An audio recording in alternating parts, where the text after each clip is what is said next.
애쓰지 않아도 채은여. 사랑은 애써 증거를 찾아내야 하는 고통스러운 노동이 아니었다. 작가의 말. 오랜 시간 동안 여러 곳에 발표했던 글들을 모아놓으니 자연스레 지난 기억이 떠오른다. 낯선 해변에서 답없는 미래를 고민하던 기억, 데뷔책, 목적지 없이 정신없이 걸어다니던 기억, 한남동 옥상 수영장, 떠난 고양이를 애도하던 기억, 인보 일기, 꿈결 무급휴가, 친구와의 관계에서 솔직할 수 없던 기억, 애쓰지 않아도 숲의 끝, 폭력적인 공인 광고를 보던 기억, 손편지, 병아리를 키우던 기억, 안녕 꾹꾹, 고기를 먹지 못했던 어린 시절의 기억, 호시절. 글쓰기 호흡이 긴 나에게 짧은 글쓰기는 매번 큰 도전으로 다가왔다.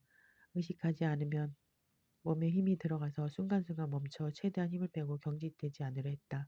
억지로 애를 쓰고 힘을 들이면 삶도 글도 더는 손에 잡히지 않는다는 사실을 경험을 통해 알게 되었기 때문이다.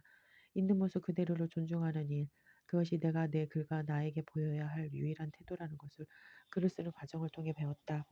무리해서 애쓰지 않고 자연스러운 호흡을 따라가려 했다. 20년 전 대학 신입생이었던 나는 사회구조의 잔인함에 마음을 다치면서도 시간이 지나면 많은 것들이 나아질 거라고 희망하곤 했다. 하지만 시간은 아무것도 보장하지 못했다. 지난 20년 동안 세상이 조금이나마 나은 쪽으로 변했다면 그것은 목숨을 걸고 싸운 사람들의 끈질긴 노력 덕분이다. 그 과정에서 어떤 사람들은 실제로 자기 목숨을 내놓기도 했다. 최소한의 권리를 요구하는 사람들에게 너희는 이미 충분히 가졌으며 더는 요구하지 말라고 말하는 이들을 본다. 불편하게 하지 말고 민폐끼치지 말고 예쁘게 자기 의견을 피력하라는 이들을 본다. 누군가의 불편함이 조롱거리가 되는 모습을 본다. 더 노골적으로 더 공적인 방식으로 약한 이들을 궁지로 몰아가는 사람들의 모습을 본다. 인간성의 기준점이 점점 내려가는 기분을 느낀다. 이제 나는 더 이상 시간이 지나면 자연스레 많은 것들이 나아질 것이라고 믿지 않는다. 힘을 더해야 한다. 내게 내 이름을 걸고 글을 쓰는 일은 두려운 행운이었다. 내 목소리를 허투루 쓰지 않고 내게 주어진 빈 페이지를 언제나 기도하는 마음으로 대하는 작가로 살고 싶다. 좋은 기회를 주신 마음 산책가 그림을 그려주신 김세희 작가님께 감사하다. 내게 매일 사랑을 가르쳐주는 미호와 포터, 고양이 별에 있는 레오와 마리에게도 특별한 사랑을 보낸다. 우리는 더 사랑할 것이다. 2022년 따뜻한 봄날의 최은영. 우리에게 필요한 건 이런 것들 뿐인데 서로에게 커다란 귀가 되어줄 수 있는 시간 말이야. 애쓰지 않아도. 엄마는 내가 중학교 3학년을 마친 겨울에 기도원에 들어갔다. 말이 기도원인지 사이비 종교 공동체에 몸을 닿기로 한 거였다. 그 일이 있었던 직후 아빠는 나를 데리고 내가 태어나고 자랐던 PC를 떠나서 할머니의 집이 있는 서울로 이사 갔다. 나는 연합고사를 치러 애써 합격한 학교에 가지 못하고 아는 얼굴 하나 없는 서울의 한 고등학교에 입학했다. 이사한 지 이틀 후의 일이었다. 친구가 없는 교실에 뚝 떨어지자 막막해졌던 기억이 난다. 당장에 급식실에 누구랑 같이 가야 할지, 체육 시간에 누구와 함께 운동장에 나가야 할지 알 수 없어서였다. 짝이 된 아이에게 조심스레 급식을 누구와 먹으러 갈 거냐고 물어보니 그 애는 앞에 앉은 아이를 가리켰다. 친구가 없으면 나랑 갈래? 같은 말을 기대했던 마음이 무한함으로 바뀌던 순간이었다. 학기 초반에 친구 그룹에 들어가지 못한다면 영영 기회를 놓칠 수도 있다는 생각이 들어 조급해졌다. 내 뒷자리에 앉은 아이가 내게 말을 건 그때였다. 키가 크고 눈웃음이 예쁘고 외향적인 성격으로 보이는 아이였다. 쉬는 시간에도 여러 아이들의 둘러싸여 있는 모습을 보며 인기 있는 애여서 나랑은 친해질 수 없으리라고 짐작했었는데 그 애의 이름은 유나였다. 나는 유나와 유나의 중학교 때 친구 2명과 함께 급식실에 가서 밥을 먹었다. 너 되게 귀엽다. 나는 유나의 말에 얼굴이 붉어졌다. 이렇게 인기 있는 여자애, 이렇게 인기 있는 애가 나에게 호감을 보이다니 가슴이 떨리고 유나에게 잘 보이고 싶은 마음이 커졌다. 그렇게 한 주가 끝나갈 무렵 다른 애들 2명이 우리 그룹에 들어왔다. 매점에서 떡볶이를 시켜 먹으면서 그럼 나도 이제 너희 무리야? 라고 유나에게 말하던 애의 모습은 절박해 보이기까지 했다. 그래 우리 무리야. 유나의 승인을 받고 기뻐하던 그의 얼굴이 떠오른다. 유나는 그 다음 주 선거에서 반장이 됐다. 다른 아이들의 말을 들어보니 유나는 공부도 잘하고 체육도 잘하고 노래도 잘 부르고 그림도 잘 그리는 아이로 유명했다. 나는 공식적으로 유나의 무리에 속해 있으면서도 늘 불안했다. 내가 그다지 흥미롭지 않고 이런 인기 있는 아이들의 무리에 적합하지 않다는 것을 유나가 곧 알아차리지 않을까 염려되어서였다. 유나의 무리에서 만난 선아가 나에게는 가장 가까운 친구였지만 누구에게도 말하지 못한 깊은 마음속에서 유나는 내게 가장 좋아하는 아이였다. 유나는 내가 가장 좋아하는 아이였다. 나는 유나가 좋아하는 롤러코스터의 음악을 들었고 유나가 즐겨 읽는 패션 잡지 세시를 놓치지 않고 따라 읽었다. 언제부턴가 유나의 시선으로 나를 바라보는 스스로를 발견하게 되었다. 유나는 나의 어떤 모습에서 매력을 느낄까 궁금했다. 유나와는 집으로 가는 방향이 달라서 통학을 같이 할 수 없었다. 같은 무리에 속하기는 했지만 단둘이 만날 정도로 친하지 않아서 학교 밖에서 본 적도 없었다. 그러던 어느 날 동네 도서관에서 빌린 책을 읽고 있는데 유나가 내게 물었다. 거기 회원증 어떻게 만들어? 나는 유나의 반응에 들떠서 도서관 회원으로 등록하고 싶다며 나와 같이 가자고 했다. 토요일 수업을 마치고 우리는 단둘이 도서관에 갔다. 유나의 회원증을 만든 뒤 나는 유나에게 읽어볼 만한 책 몇 권을 소개해줬다. 넌 다른 애들이랑 좀 다른 것 같아. 도서관 옥상 벤치에서 유나가 나를 보고 그 말을 했을 때 나는 내가 결국 유나에게 내 정체를 들켰다는 생각을 했다. 만약 유나가 중학교 때 나를 알았다면 절대 자기 무리에 끼워주지 않았으리라는 예감이 맞아 떨어진 기분이었다. 당황해서 아무 말도 하지 못하는 내게 유나가 안심하라는 듯 미소 지으며 말했다. 넌 좀 어른스러워. 항상 웃는데 그게 가끔은 슬퍼 보이더라. 나는 대수롭지 않은 척 주제를 바꿔서 이야기했지만 유나의 그 말은 마음에 그대로 남아 있었다. 나도 늘 그렇게 생각했었으니까. 엄마가 잔소리를 해서 힘들다. 엄마 밥이 맛이 없다. 따위의 투정을 하는 애들을 보면서 그 애들의 철없는 이야기가 얼마나 어린애 같은지 속으로 비웃은 적이 많았으니까. 난 엄마가 사이비에 빠져서 다신 엄마 얼굴조차 볼 수 없게 됐어. 그렇게 소리내어 말할 수는 없었지만 나는 나의 불행과 그것에 대해 토로하지 않고 견디는 내 모습이 어른스러움의 증표라고 생각하고 있었다. 내 웃는 모습에서 슬픔이 보인다 유나의 말을 나는 이후로도 내내 생각했다. 그 말이 마치 나만의 고유함과 특별함에 대한 유나의 인정처럼 느껴졌었다. 그 부분을 의식하기 시작하면서부터 나는 유나의 앞에서뿐만 아니라 다른 아이들과 함께 있을 때도 더 어른스러운 모습을 보이려고 노력했고 가벼워 보이지 않으려고 했었다. 하지만 그렇다고 해서 나의 사정을 친구들이 알게 하고 싶지는 않아서 나는 가장 가까운 선아에게조차도 내가 왜 서울로 이사를 왔는지 이야기하지 않았다. 엄마 아빠는 여전히 법적으로 부부였고 그때 나는 엄마가 곧 집으로 돌아올 거라고 생각했다. 하지만 엄마는 1년이 지나도 집으로 돌아오지 않았다. 나는 고등학교 2학년이 되었고 무리의 아이들과 찢어져 반 배정을 받았다.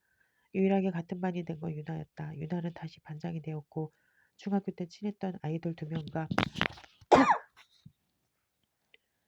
초등학교 때 친구 1명 그리고 나를 자기 무리로 확정했다. 우리는 5이었고 나는 나머지 수였다. 같은 무리라고는 했지만 다른 아이들은 좀처럼 내게 마음을 열지 않았고 마치 내가 지쳐 떨어져 나가기를 바라는 듯 보였다. 유나는 그런 와중에도 나를 챙겼다. 유나와 나는 토요일 수업이 끝나면 도서관 옥상에 가서 이야기를 나누었고 시청각실에 가서 같이 영화를 보기도 했다.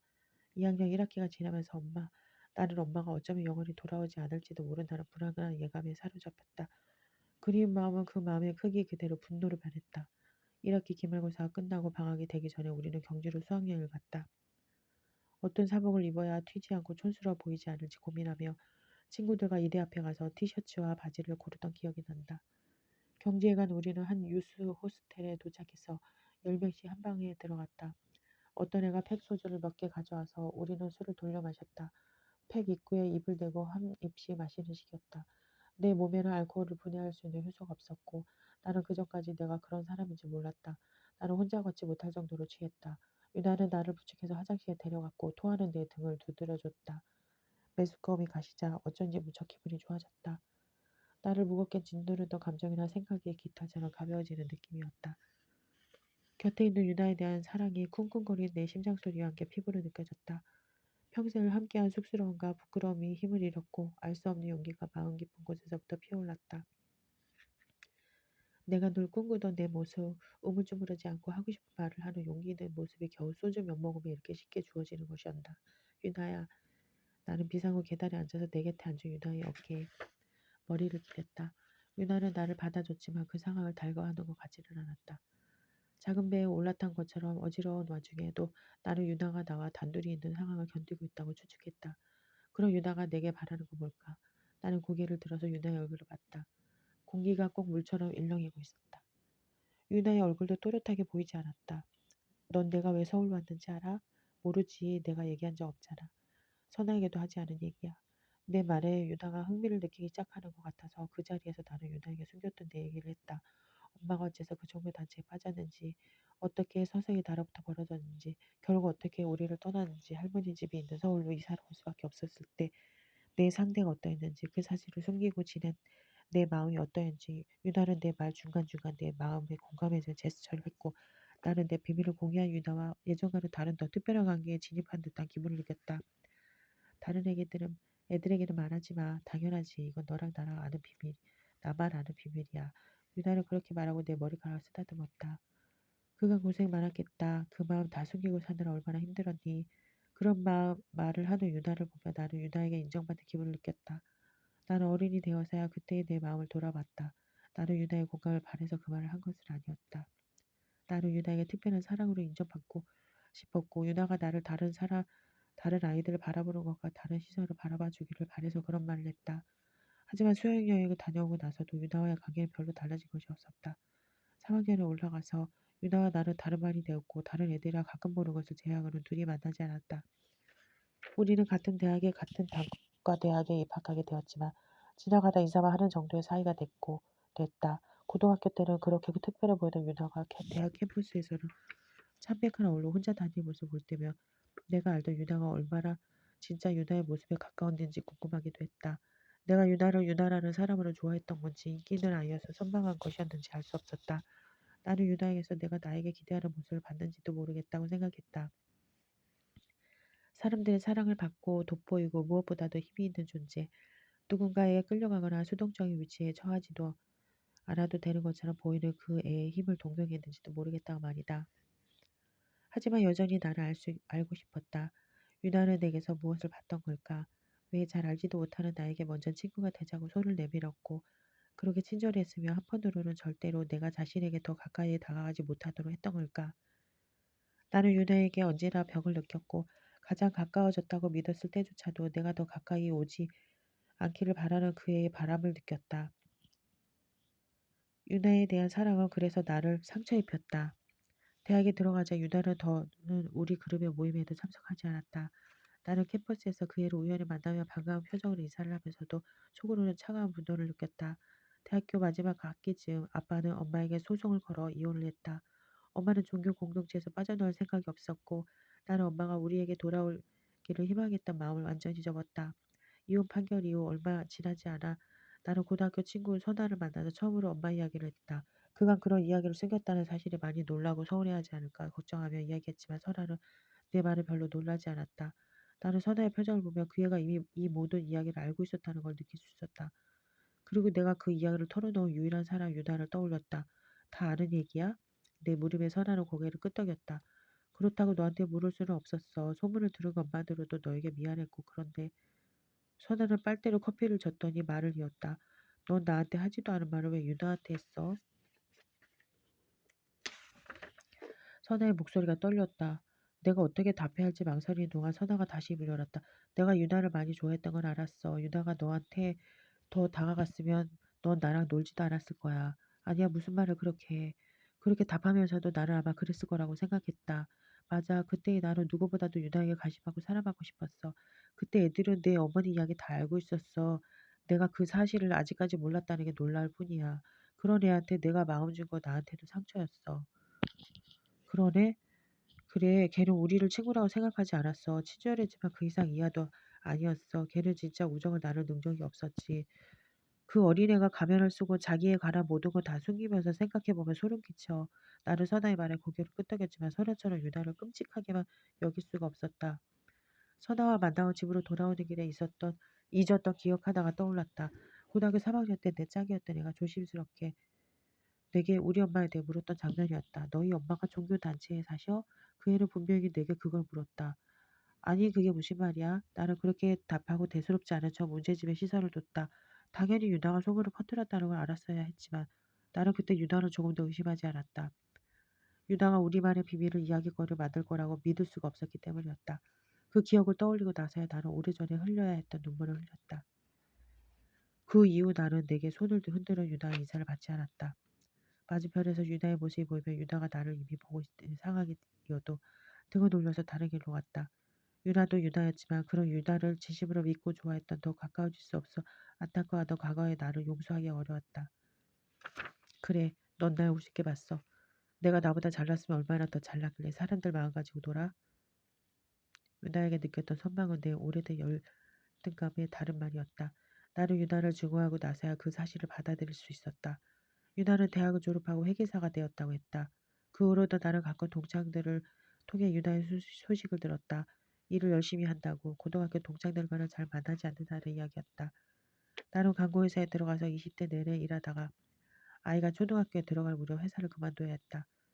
일을 놓치고 싶지 않아 무리하면서 육아와 병행했지만 코로나 바이러스가 번지고 아이가 대면 수업을 하게 할 수 없게 되자 다른 방법이 없었다. 퇴사할 즈음에 이사를 하면서 책장을 정리하다 은희경 작가의 생일 선물을 발견했다.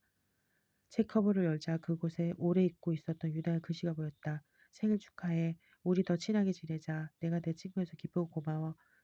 나는 유나의 글씨를 손가락으로 만져보면서 내가 이미 오래전에 유나에 대한 분노와 유나에게 받은 상처를 버렸다는 걸 알았다.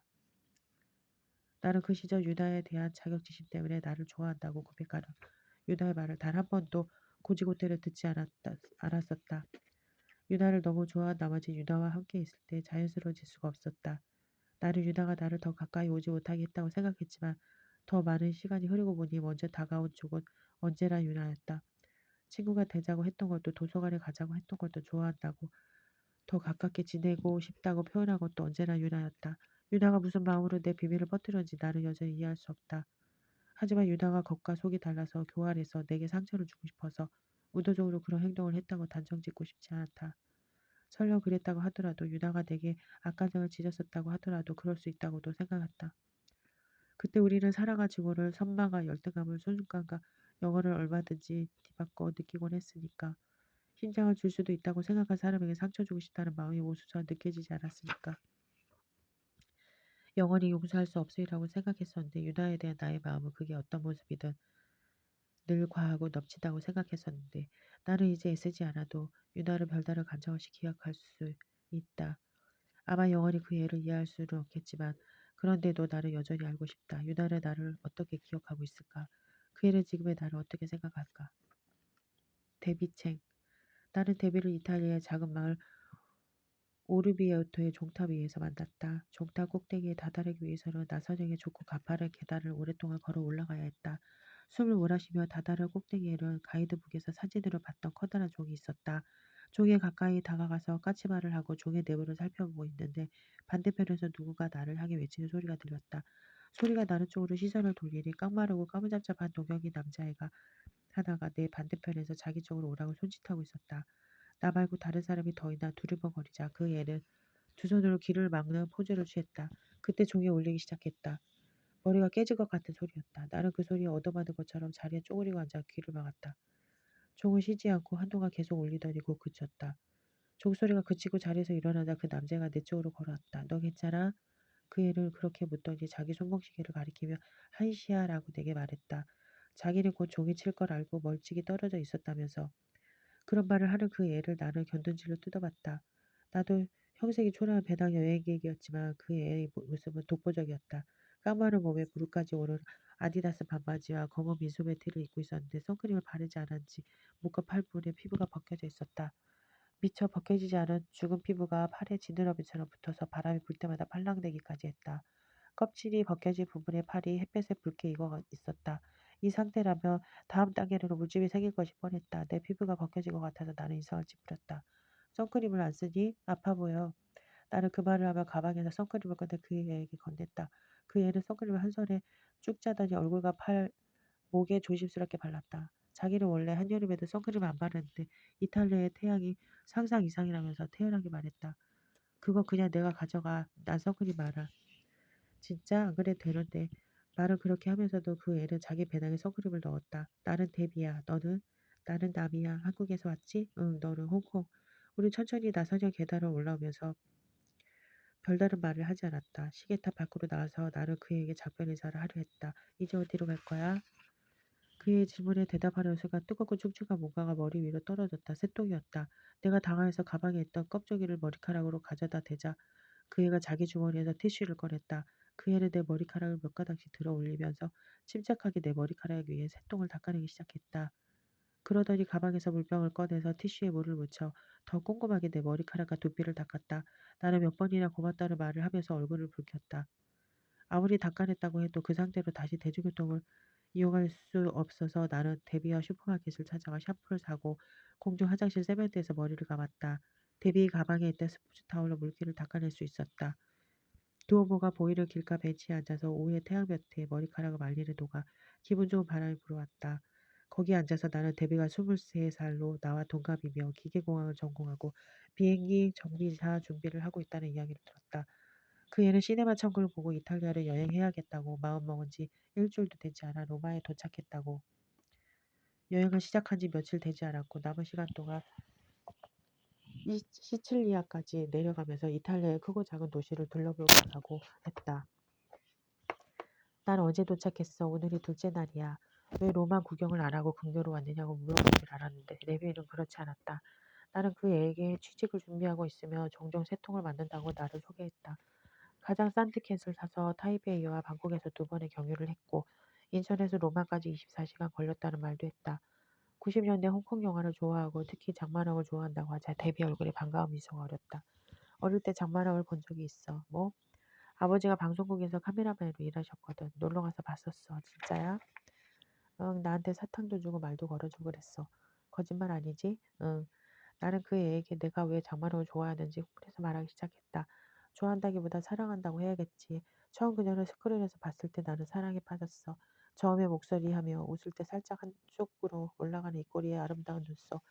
그리고 그 깨끗한 눈을 봐봐. 말을 하지 않고도 100마디 말을 하는 것보다 더 많은 감정을 전달해. 장만옥이 사람일까? 아니 진짜로 장만을 본 적이 있다고? 2년 전쯤 길 가다가 우연히 본 적도 있어. 거짓말. 내 말에 그 애는 어깨를 으쓱 올리고 미소 지었다. 모르지. 너도 언젠가 그녀를 보게 될지도.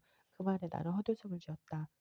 그날 우리는 오르비에토를 같이 구경하고 기차를 타고 로마로 돌아왔다. 테레비니 역으로 돌아오는 길에 우리는 우리가 둘 다 영화를 많이 좋아하고 새로운 도전을 두려워하고 그러면서도 충동적으로 이탈리아의 비행기표를 끊었다는 공통점이 있다는 사실을 알게 됐다. 그리고 나는 그 애로부터 이름이 왜 데비인지 영국 국적으로 홍콩에서 태어나고 자란 그에게 홍콩과 중국이 어떤 의미인지도 듣게 됐다. 나는 그때까지만 해도 북경어와 강동어가 서로 통하는 말이라고 생각했고 홍콩과 중국의 관계도 잘 알지 못했다. 데비는 자신의 그토록 중요한 문제에 대해서 아무것도 알지 못하는 나의 무지에 조금 놀라다가 천천히 내게 상황을 설명해 줬다. 그런 그 애를 보면서 정작 홍콩에 사는 사람들의 삶에 조금 더 관심이 없으면서 홍콩 영화를 좋아한다고 떠들어대던 내 모습이 부끄러졌다. 테르민이 여기에 도착할 때쯤이 되어서는 그에게 조금 미안한 마음이 들 지경이었다. 그애는 로마를 조금 더 둘러보는 나폴리에 들러 근교를 여행하고 최종 목적지인 시칠리아로 갈 거라고 했다. 나는 별다른 계획이 없지만 피렌체와 베로나, 베네치아에 가고 싶다고 말했다. 그럼 여기서 안녕이네. 그애는 그렇게 말하고 테르민이 여기 앞에서 손을 흔들었다. 나는 발길을 떼지 못하고 멀어진 그의 뒷모습을 바라봤다. 그애는 뭔가가 떠올랐다는 듯이 뒤돌아서서 내게 소리쳤다. 선크림 고마워. 며칠 뒤 로마에서 피렌체로 가는 열차에서 나는 깊은 잠에 빠졌다. 영번이 나를 깨우는 소리에 비몽사몽 일어나 티켓을 건넸다. 피곤한 날이었다. 영번은 그 열차가 피렌체에 가지 않는다고 했다. 다음 역에서 내려야 합니다. 그녀가 말했다. 다음 역이 어디죠? 나폴리요. 여름이라 해가 늦게 졌지만 나폴리역에 내리자 사위가 컴컴해지기 시작했다. 나는 공중전화를 걸어가서 가이드북에 나온 숙소 몇 군데 전화를 해 자리가 있는 호스텔에 예약을 하고 그곳을 향해 걸어갔다. 호스텔은 좁은 골목에 위치해 있었고 그곳에 도착할 즈음에는 더위와 긴장 때문에 온몸에 땀이 흘렀다. 6인용 도미토리 방에는 작은 발코니가 밖으로 달려 있었다. 나는 그곳에서 서서 맞은편 건물을 바라봤다. 발코니마다 빨래줄에 빨래가 주렁주렁 걸려 있었고 발코니에 기대어 바깥 구경을 하면서 이야기를 나누는 사람들의 모습이 보였다. 계획대로라면 나는 피렌체의 아르노강이 보이는 숙소에서 이미 자고 있어야 했지만 시원한 바람이 불어오는 나폴리의 한 발코니에 선 나는 어쩐지 그 순간이 그렇게 싫지만은 않았다. 다음 날 조식을 먹으러 가는 호스텔 식당에서 나는 데비를 봤다. 우리는 서로를 보고 별로 놀라지 않았다. 데비를 앉아있던 자리에서 쟁반을 두고 내가 앉은 테이블로 왔다. 북쪽으로 간다면서 나폴리라니. 그의 말에 나는 내 사정을 설명했다. 그애는 엉뚱한 기차를 타는 게 말이 되는 일이냐고 나를 한참이나 놀렸다. 선크림을 잘 바르고 다녔는지 목 주변 피부가 더는 붉지 않았다. 여행한 지 일주일이 채 되지 않았지만 나는 어쩐지 외로웠고 외롭다는 걸 인정하기 싫었지만 그래도 또 외로워지곤 했다. 그런 상황에서 데뷔를 만났고 데뷔 또한 나를 무척 반가워한다는 걸 느낄 수 있었다. 그날 데뷔와 나는 포지타노라는 작은 해변 마을에 가서 해수욕을 했다. 바다에 들어가자 소나기가 내렸고 우리는 별말 없이 바닷속에서 비를 맞았다. 얼마나 더 여행을 같이 할지 앞으로 어디로 가게 될지 우리는 따로 이야기 나누지 않았다.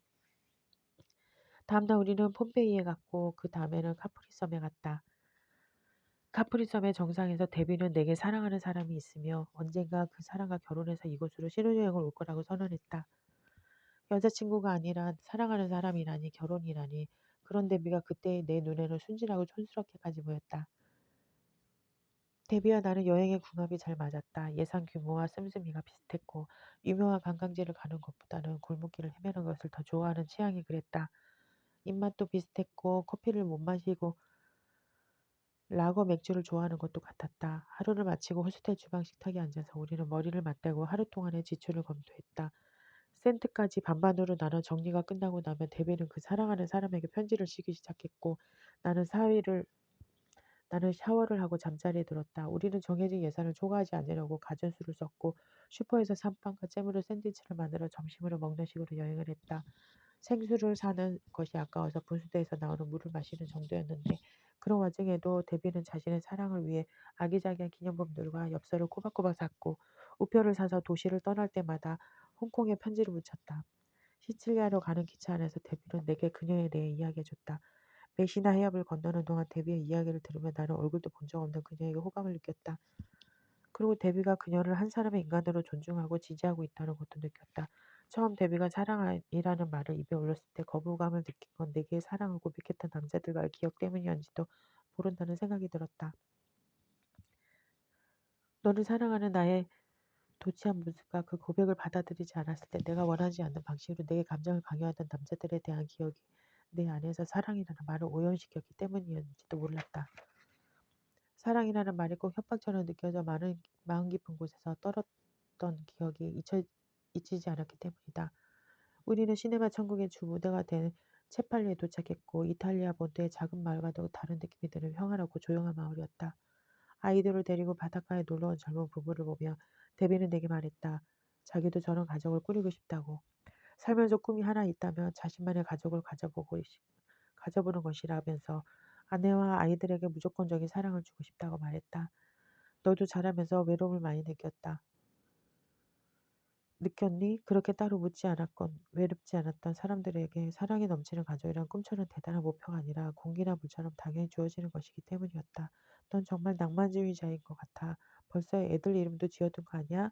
나는 데이비에게 논리도 그렇게 말하고는 자리에서 일어났다. 그 순간 나는 데이비와 같은 꿈조차 꿔보지 못한 나를 발견했다.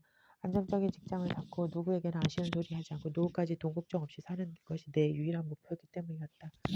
가족이니 자식이니 같은 건 내게 너무 사치스러운 생각이었다. 사는 게 팍팍하니까 그런 말랑말랑한 꿀꿀 시간 없어라고 생각했지만 나는 기본적으로 그렇게 살 자신이 없었던 것 같다.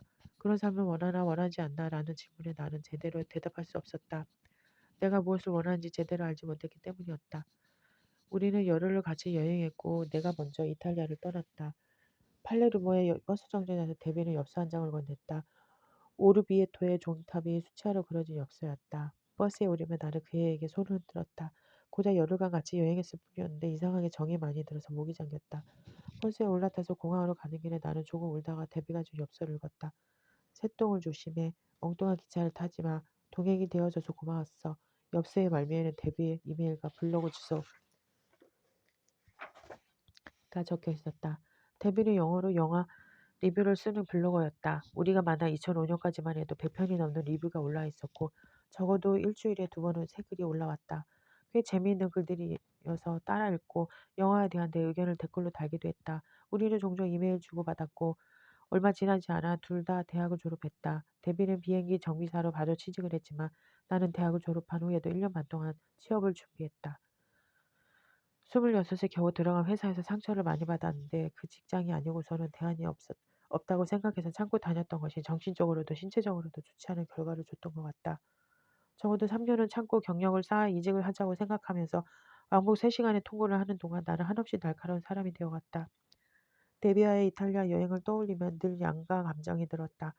그 하늘이며 바다며 골목이며 노을이며 널어놓은 빨래마저도 아름답게 보이던 그곳에서 차가운 마음이 녹아내리던 순간이 그립기도 했고 사랑이나 꿈이니 같은 이야기를 하던 데비의 순진하고 낭만적인 생각에 동요되던 나 자신이 짜증스럽게 느껴지기까지도 했다.